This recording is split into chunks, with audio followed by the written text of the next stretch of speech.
I'm trying to pull it up right now.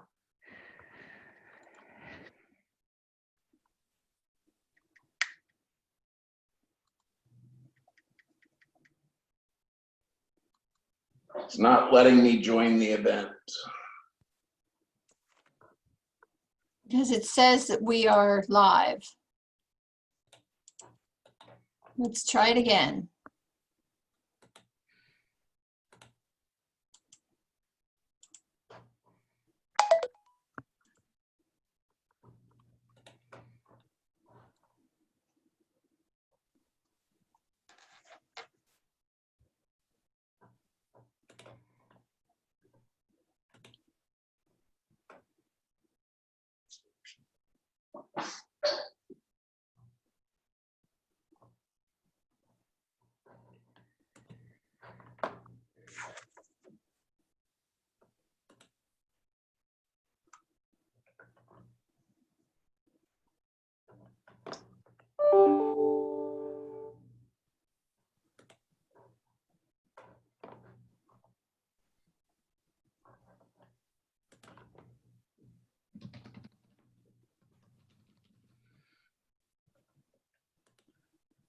Oh my gosh. It's fetching the video stream. Preview. This can take a few seconds, it says.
I believe we're live. It says it's live on Facebook. So. Well, then it's a go. I'm going to mute myself and take myself off. Welcome, everyone, to the ADA at 30 virtual panel. I'll let everyone introduce themselves. My name's Kevin Flynn. I am a board member at Silo, and I'll hopefully be facilitating the discussion during this next hour. Heidi? Hi, I'm Heidi Pettyjohn. I'm Executive Director for Accessibility at the University of Cincinnati. Paul? Hi, I'm Paula Brehm-Heeger, and I am the Eva Jane Romaine Coombe Director for our Cincinnati and Hamilton County Public Library. And Erin? Thanks for having me. I'm Erin Rolfes, Corporate Affairs Manager for the Cincinnati Dayton Division of Kroger. And for those of you that can tell, if you need or would like closed captioning, just hit your closed captioning button at the bottom on your screen, and you will get real-time closed captioning of this event. So a brief introduction. The ADA is primarily a civil rights law. The legislation was passed 30 years ago this month. It deals with employment and access, both public and private. It is 30 years old, yet complaints continue to this day. I hear every day, ramps are ugly. It's not historical. It's too expensive. And there's a lack of enforcement. It really relies on us, those affected directly by the lack of accessibility, to enforce our civil rights.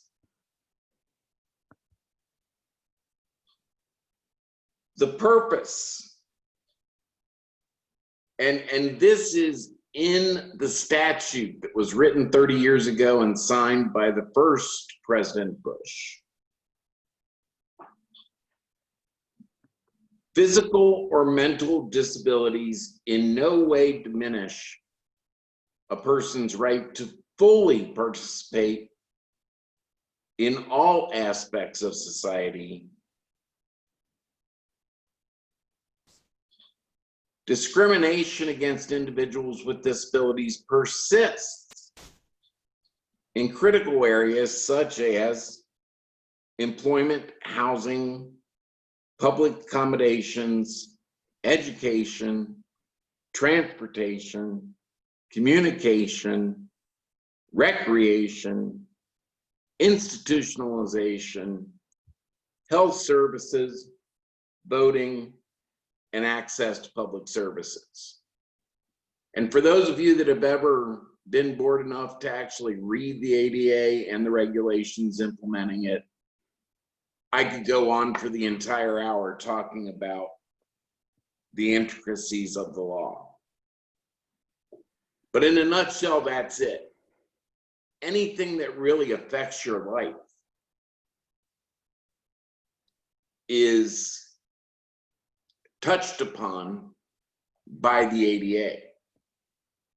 And just for 2020, things such as voting, we're still trying to assure that a person with a disability of any sort, developmental, physical, whatever, can exercise their right to vote this year more importantly than many other years, if not the most important. And employment. The demographics show that persons with disabilities have one of the highest incidences of unemployment of any identifiable group. So we're really going to try and focus today on employment. We'll touch on housing. We'll touch on transportation. We'll really focus a lot on communication and web access. And since this being sponsored by the Center for Independent Living Options, I would really like to focus a little bit on deinstitutionalization, getting people out of being kept in a nursing home when they would really like to be out in the world. More important than ever with COVID-19, we know that the incidences of COVID-19 are much more prevalent in a nursing home. Yet people with disabilities are kept there because there is no alternative. One of the things that Silo does is it assists people across the disability spectrum to live independent, full lives.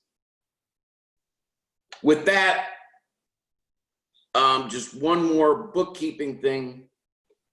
People can ask questions through the Facebook Live situation, and then that will be translated to me through Zoom chat. There will, of course, be a delay, but we will try to get to everyone's questions as we move through this presentation today. Let's start out with technology. Well, I'm sorry, I'm gonna reverse that a little bit. Let's start out with community access. Because really, without being able to have community access, you don't have the ability to participate. So there's 3 different types of facilities. There's existing facilities, facilities that are subject to alterations. And again, since the ADA was passed 30 years ago, most buildings have been altered. And then there's new construction. With that, folks, I'll open it up to you. Maybe Paula, you can start us off with what some of the challenges are and what the opportunities are relative to facilities and community access. Thank you, Kevin. I would be happy to do so. I appreciate that opportunity and this opportunity to speak on panel today. I have a feeling I'm going to learn an awful lot, which is great because this is an area that is so important. So Kevin, you alluded to community access, and the library during the past year, starting in the spring of 2019, engaged in a large-scale facilities master plan. I could spend 2 full panels talking about that, and the full plan is available on our website. But some of the highlights include background, which Kevin alluded to, and it's such an important piece to understand about libraries, especially a long-served, storied institution like our library, but we have a lot of buildings that are quite old. Many buildings more than 100 years old. And as a matter of fact, the average age since a building in our library system, which includes 41 actual buildings, the average time since it had been constructed or renovated is actually 43 years. So well outside that 30-year horizon. As a result, we actually have multiple branches, 3 that are currently not handicap accessible. Our Price Hill, our Walnut Hills, and our Madisonville branch. Now, I'm happy to say that the Facilities Master Plan, one of the guiding principles is diversity and inclusion, and also another guiding principle is maximizing access. And as a result, those 3 locations are the top of our list, and we're actually working to remedy those issues right now. Our Price Hill branch is under construction, making the existing facility accessible, as well as an addition that will also be fully accessible. Our Walnut Hills branch will begin construction very soon. Again, a historic building more than 100 years old that will be renovated, and a large addition, more than doubling the size of that location, which will be handicap accessible. And our Madisonville branch, which is another branch that we're working on and has a very small lot, which, to Kevin's point about ramping and other remedies that are so important, are very difficult, not only because of the building, but because of, at times, the location of the building. So we know that this is so important, but outside of those that are very obviously not accessible, we have about 10 others that suffer from some element of inaccessibility, either partial inaccessibility where the bathroom is not on the first floor, meaning that you cannot get to it if there's no elevator. We have a few where the access into the building is steps up a front lawn. You can get into the building, but you have to go all the way around on a sidewalk. So we have many challenges. The good news is the library has put this at the top of our list, and we are working to make sure that all of our buildings reach that standard that, as Kevin mentioned, it's not just the bare minimum, but they're actually functional, welcoming. There's room. The aisles are large enough that people can get through them without feeling that they have to maneuver here or there, unlike all the other folks that are what we call temporarily able-bodied, because we can get through those areas. So I understand this well, and I'll end by saying also that we've worked with many communities because, as Kevin noted, when you come to historic buildings that are beautiful and have memories, people are very attached to the buildings.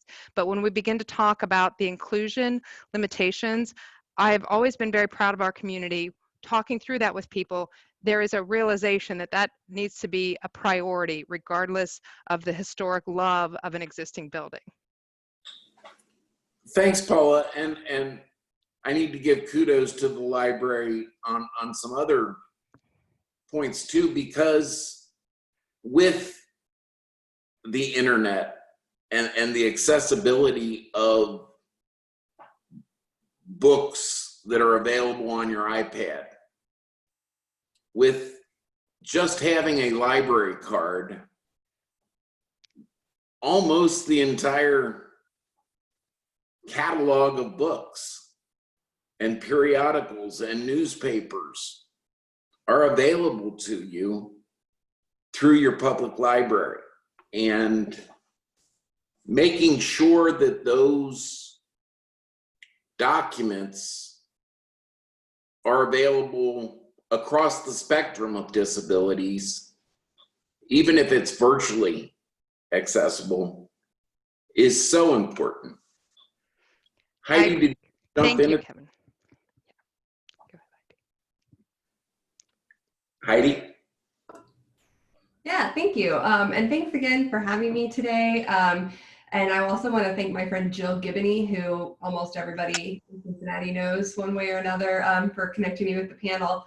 I want to just say a brief quote by a woman named Mary Pat Radebach, who was the director for IBM National Support Center in 1988. And she said, "For most people, technology makes things easier. For people with disabilities, however, technology makes things possible. In some cases, especially in the workplace, technology becomes the great equalizer and provides a person with a disability a level playing field on which to compete." I don't know any time we have seen technology as the great equalizer or not than we have in the last few months of life.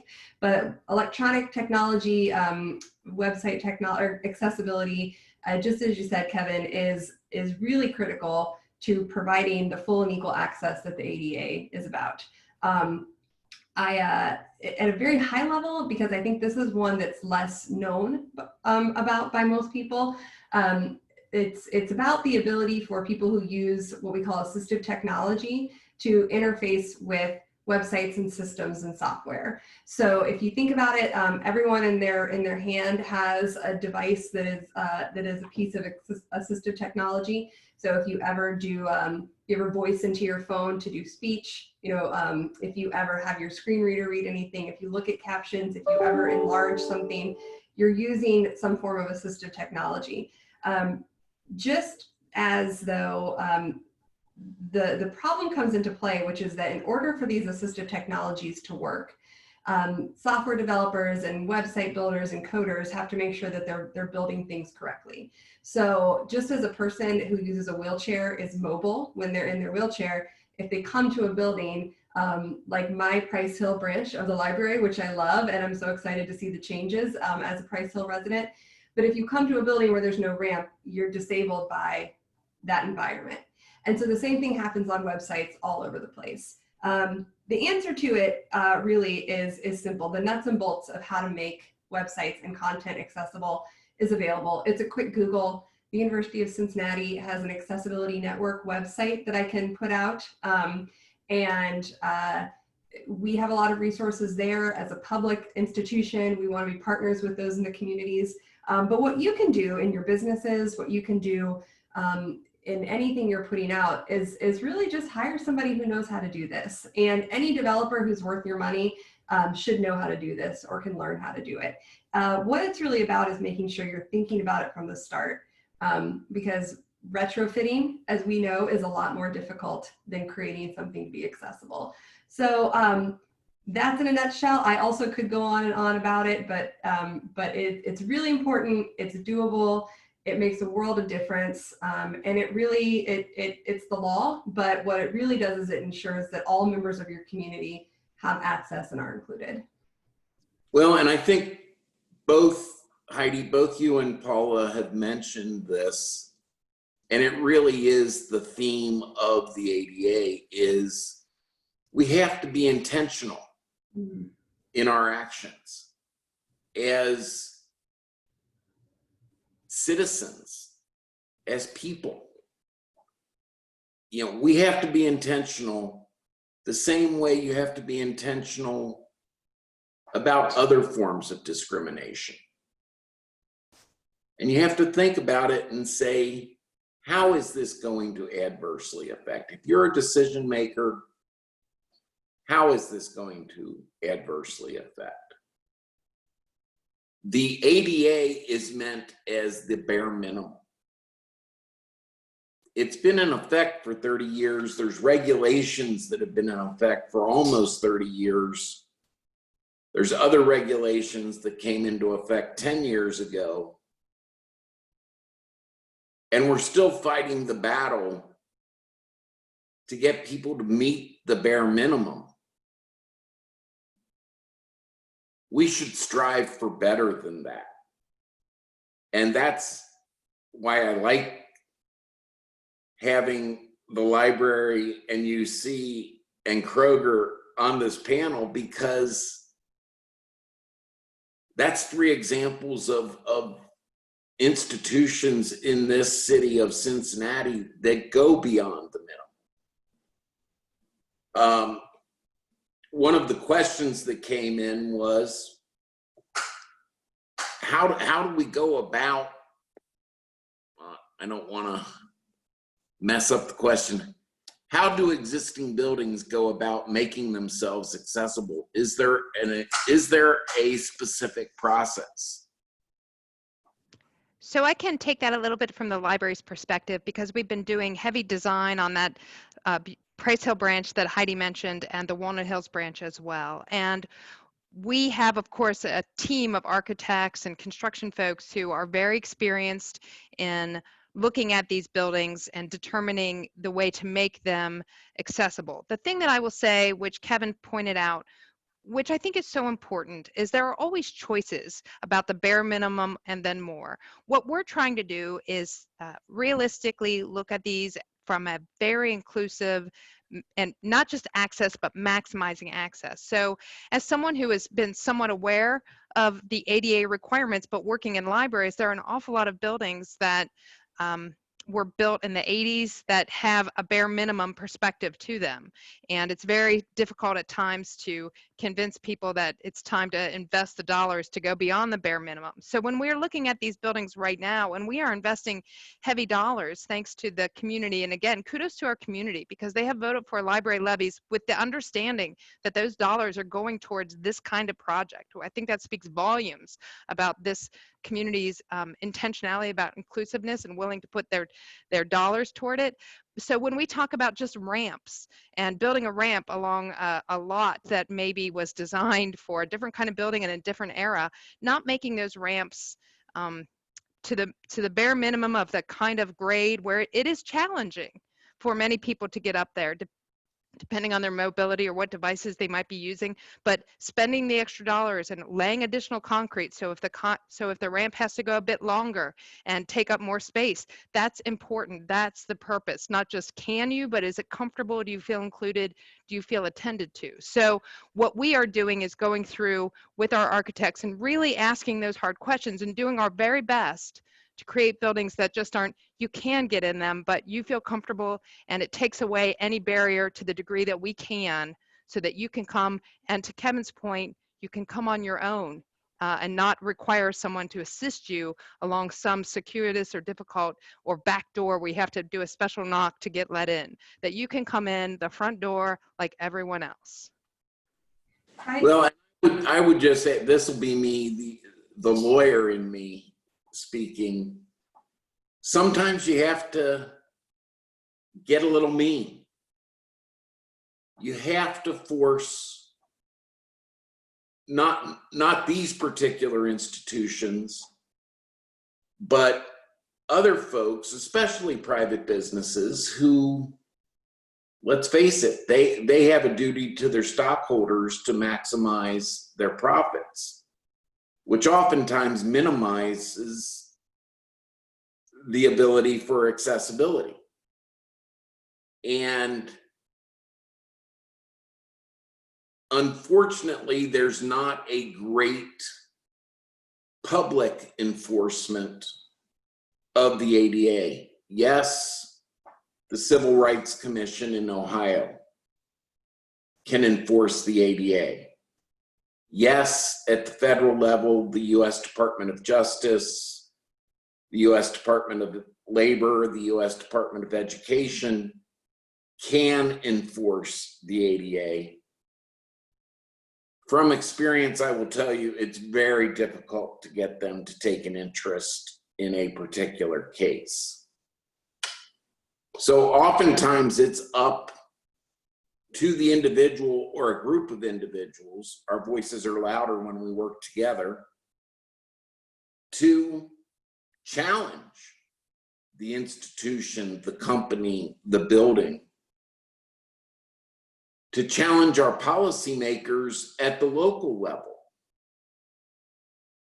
When I was on city council, we did a number of things. We incentivized the construction of single-family residences to make them what we called visitable.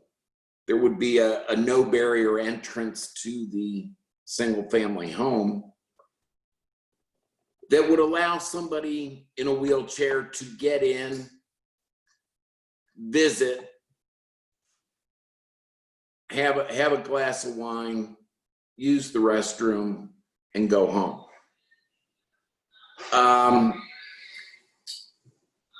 We gave a two-year tax abatement in order to do that. We also said we have to allow everyone that's getting city assistance to renovate these buildings, whether it's required by the ADA or not, you have to have an accessible entrance.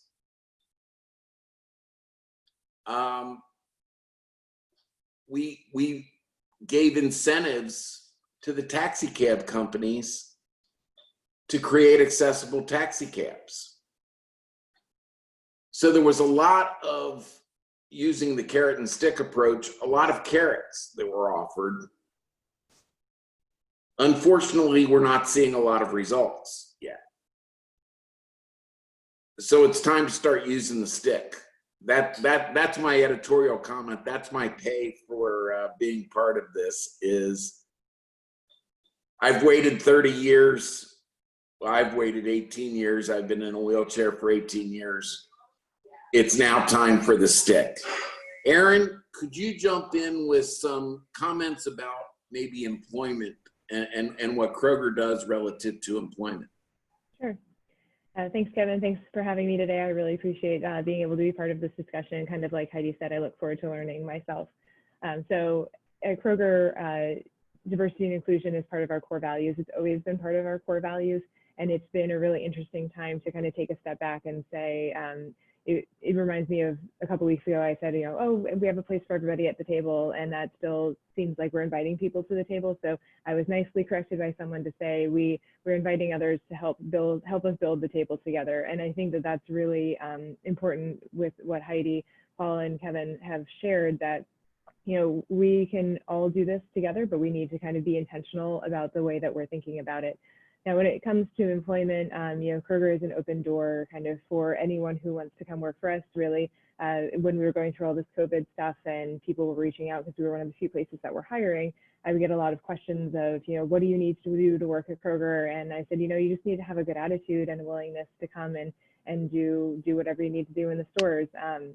We're very lucky with Kroger being headquartered here that there are a lot of opportunities. It's not just the 22,000 plus associates who keep groceries on our shelves every day. We have manufacturing opportunities here. Our headquarters are obviously here, and we have our digital business headquartered here as well. So lots of chances to be part of an organization that does value diversity and inclusion kind of across the board.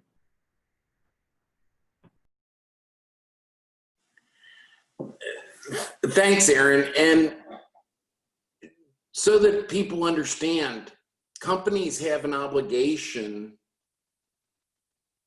Kroger goes way above and beyond. They are one of our shining stars that we point out to companies when they want to know how to do it right. We direct them to Kroger and say, you know, go talk to them about how to do this. But if you can do the job, you cannot be discriminated against, whether it be hiring, whether it be in laying off, whether it be in rate of pay. Oftentimes back in the, you know, I would like to say back in the dark old ages, but it's still happening today. Much of the employment that occurs with folks happens in sheltered workshops where it's very simple, repetitive work. You're not part of the community as a whole. You're limited, and the minimum wage doesn't even apply to you. You're allowed to be paid less than the minimum wage. That to me doesn't seem like equal. And once again, the ADA is primarily a civil rights law. And if you happen to have a disability, you can do the job, but maybe your building isn't quite accessible enough for you to get in. Or maybe you need some assistive technology to help you translate if you have a hearing problem or a sight problem. The company is required under the law to make a reasonable accommodation to allow you to work, to be a productive member of society. So many people that have disabilities end up giving up because it's difficult. They don't want to sit at home collecting a disability check. We want to work. We want to participate in society. I've talked to so many owners of companies that have said, persons with disabilities are my best employees because they are so genuinely interested in participating. I will tell you, it ain't easy. As someone with mobility impairments, I need to use a power wheelchair. When I was on city council, I'm lucky enough to have a van that I can drive myself. It's got assistive technology to it. I had to have a backup van that I kept because if my first van went down, I didn't have any other way of getting to work. Because transportation-wise, it was either going to take me 2 hours to get there with a couple of bus transfers, or I was going to have to pay $300 for a ambulette to take me to work. I had to have a backup wheelchair. Now I'm lucky enough to have the advantages to have that. Not many people do. And that leads to, you know, some of the other parts of the ADA that really rely on it, you know, housing. Having accessible housing that is also affordable is a tremendous challenge. You were talking, Paula, about the libraries that were built before the ADA is in effect. Most of the affordable housing in Hamilton County, I think the median age was 1978 when it was built, 12 years before the ADA. And so even now, if it's a new housing complex, 5% of the units have to be accessible. Well, you've got a disproportionate percentage of the population that needs affordable housing, that being the population of people with disabilities. And you've got a disproportionate number of affordable units that aren't accessible. So just finding a place to live is a challenge if you want to go to work. Then you have to be able to get to work. So being able to find that affordable housing where there's public transportation that is also accessible is a second challenge. And then you have to find the right company that can help you get that job, that's willing to give you the opportunity, the training, and just open up their company to allow you to work. That's what people are looking for, much more so than a handout.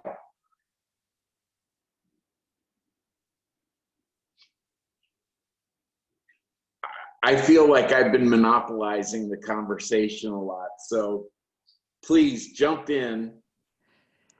Well, one thing that I want to point out, and really building on some other comments, because there are so many challenges, you mentioned housing, and really the era of much of the public works that occurred was prior to the ADA, and unfortunately, many of those structures are what we've inherited as public institutions, and I do think that it needs to be priority and put dollars into it. But that said, I think that what Heidi was talking about also around the technology is really important. And Kevin, you mentioned partners. So the library's webpage has long been not as accessible as it should be. And we had planned to launch a new webpage this spring, but things were pushed back a bit due to the pandemic. So we're still looking at August. And I'm really excited about this because it's actually a company that specializes in providing websites for public libraries. So they have really an idea about how important being open and welcoming and inclusive. They have a commitment to accessibility statement, and they have spent a lot of time designing their product, which we will overlay our branding and all of our local content into. But rather than trying to build it ourselves, working with a partner in the corporate entity, a partner, as you mentioned, like Erin and Kroger, who's really committed to this, is so important, and it really can move things along much more quickly. So I'm excited about that, and they have many things that we have not necessarily been able to focus on, text equivalents and other things that are so important, the ability to experience images if you have a visual impairment in a way that makes sense to you. All of those things are a whole new world for us, and we are thrilled that we'll be able to do that. And the other part of that is they are a company that has the ability to do an iterative process. So their design team is constantly out there taking feedback from all of their clients across the country. As you said, better when we work together so that they can reinvent their product, and that one place that says, oh, this is something we've heard from a client or from a customer, from a patron, they've asked this, then we all get that in their new design. So I do want to point out that for us, at times, public-private partnerships, I mean, we're obviously paying for this product, but we found the right partner to work in this space that specializes and is committed to this kind of a service online, because no matter how hard we try, Kevin, as you mentioned, it's so important, library material online, we sort of view our webpage as another part of our facilities master plan, because for many people, no matter the reason, transportation, mobility issues, they can't get to an actual physical space, and the world has opened up. So we are doing our best to move forward and make that presence as accessible as we are working to make our structures. Another resource I want to say is the Bureau of Vocational Rehabilitation. If you've suffered an injury, if there's been a problem that has occurred, and you live in Ohio, the Bureau of Vocational Rehabilitation has resources to help you retrain. Perhaps they send you back to UC so that you can learn how to design these websites. I mean, who better to help design an accessible website than someone that needs an accessible website? Heidi? Yeah, and I think, Paula, not only do you all consider your website an extension of your building, but so do a lot of judges and courts, right? So that's what's really, we talk about the enforcement. I think, I'll say that we focus a lot at UC on also making sure we understand that it is about making things better and not letting perfect be the enemy of good. And so you will go to our website and you will see the majority of our sites are accessible, and if they're not, you can let us know on our footer. We have a small number that we're still transitioning. We prioritize the highest rated ones, right? Like it is a process and it takes a while. But your point, Kevin, is so well taken, and I also want to give a shout out to a man named Jeff Whistle who works at Fidelity, because they do some great work with working with disabilities and a disability employee resource group. But hire people with disabilities to do a lot of this work. Don't just ask their opinion, but actually pay them, right? And pay people to test your websites. When we talked about creating existing buildings, bring in people who have various types of disabilities to talk about what access and inclusion means in those buildings. Sometimes we over-engineer solutions to the wrong problem. And so making sure we're staying focused on the barriers is super important. So I did see there was a question about if the ADA can be amended. This is sort of a little off topic, but it reminds me of this, that the ADA is a law. It actually was amended in 2009. And what's so important, I think, about that to this conversation as well, is that that law was changed, and Kevin, you're the lawyer, but it was changed in a lot of ways to say this isn't about the ability of a person to prove that they're disabled enough for an accommodation. It's really about the spirit of this law, which is that we are here to eliminate barriers, right? And if you look at the societal social model of disability, that's what we're trying to do. I could talk for an hour on history of ADA law, so I won't, but I think it's important to remember that the spirit of this law, as you're saying, is about those opportunities. And so I think also for people who are listening, if you are not someone who uses the ADA, if you're able, really get in and understand like what you can do and how you can influence. And if you are somebody who needs an accommodation or needs access, like you're saying, Kevin, BVR, or I'm sorry, not that anymore, Ohio Bureau of the Vocational Rehabilitation, searching out like an ADA coordinator at a different institution, go through those processes and reach out because we're here to support your experience at our institution. Yeah, and I think that's absolutely true. And while it's very hard to amend a federal law, really the meat and potatoes of the ADA is found in the regulations implementing the law. And while it's not easy, to amend regulations. Right now, they're very specific. They're very good. I've been reminded to remind everyone that there's another group in Ohio that assists, and that's the Ohio Opportunities for Ohioans with Disabilities, OOD. They do a lot of work assisting cross disability with daily living activities. And there is another group I'm associated with, the Ohio Independent Living Council. So there's 12 different independent living organizations around the state that are all centered around this council that operates out of Columbus. And there are tremendous resources out there. One of the last things I wanted to say, because we would like to hear some more questions if people are still there on Facebook. Folks that have contracts, companies that have contracts, institutions that have contracts, governments that have contracts with the federal government actually have a duty to hire persons with disabilities. It's one of the few areas where you still hear the term affirmative action. It's written into the law. And this is a law that dates back to 1973, I believe. It's the Rehabilitation Act of 1973. And if you have a government contract, you have an obligation to go out and seek employees with disabilities. The goal being to have 7% of your workforce be people with disabilities.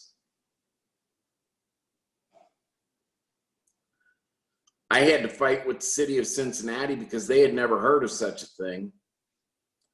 And they still maintain that they don't have contracts with the federal government. And I said, every one of your grants is a contract with the federal government. But I did get them to say that they would attempt to at least do 5%.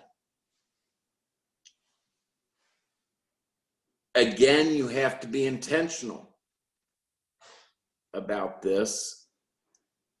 You have to ask the question, and companies are sometimes leery. They think that they're doing something wrong by asking on an employment application if you choose to self-identify as a person with a disability. I can remember when I was teaching at UC, I had taught at the law school for 24 years, but I had never actually been employed by the University of Cincinnati because I did it for free. And then the business college asked me to teach a course. And so I had to fill out an application to work at UC.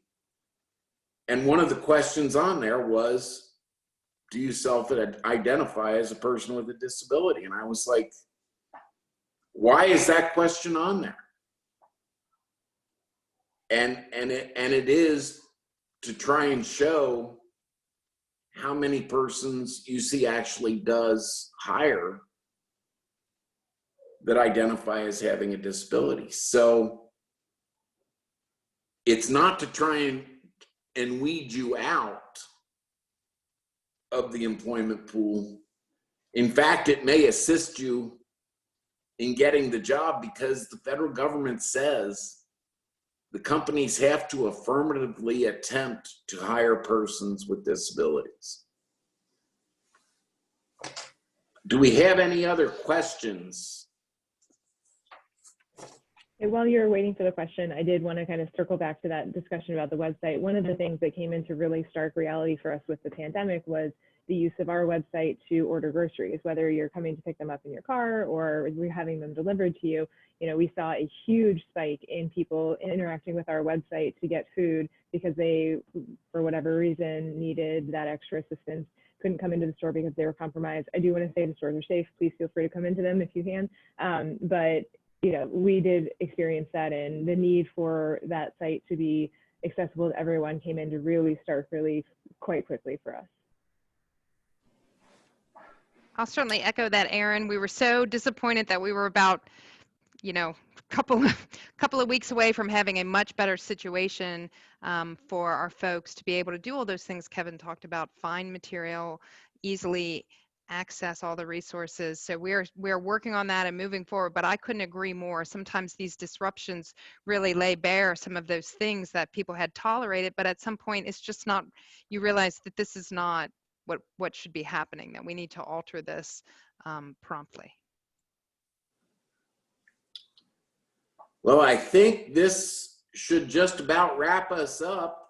I want to thank everyone, those of you out there watching, but especially Erin, Paula, and Heidi for participating in this. I think this has been a wonderful way to celebrate the ADA virtually. Happy birthday, ADA. I want to encourage everyone out there to participate. Choose an organization. Hopefully, some of you will choose to become involved with Silo, Center for Independent Living Options. And if Silo isn't your cup of tea, start out there, because they have connections with all of the other groups, whether it be the Autism Council or the Down Syndrome Council or developmental disabilities, or you name it, the Society for the Blind and Visually Impaired, the Deaf and Hearing Center, Hard of Hearing Center. Silo works with all of those groups. So please become involved. And as we've been talking about, be an advocate. Be an advocate for others. Be an advocate for yourself. A lot of us like to get along. Everybody likes to get along. But sometimes you have to fight for your rights. And it doesn't make you popular all the time. But in the long range, you're not only helping yourself, but you're helping generations of people after that. One of my mentors was Marion Spencer. And Marion desegregated almost single-handedly between her and her children, desegregated Sunlight Pool at Coney Island. She challenged the University of Cincinnati. They now have a residence hall named for Marion Spencer at the University of Cincinnati. She is honored as really one of the truly great Cincinnatians. When she was doing all of her advocacy work, she was not a popular woman. She received a lot of negativity, threats. So fight for your rights. We've come a long way in the 30 years since the ADA was enacted. I think we know we've got a long way to go. And quite frankly, I'm tired of waiting. So let's be intentional. Every state, federal, individual company action on the effect that action will have on persons with disabilities. With that, I will say thank you to everyone and have a good day. Thank you. Thank you.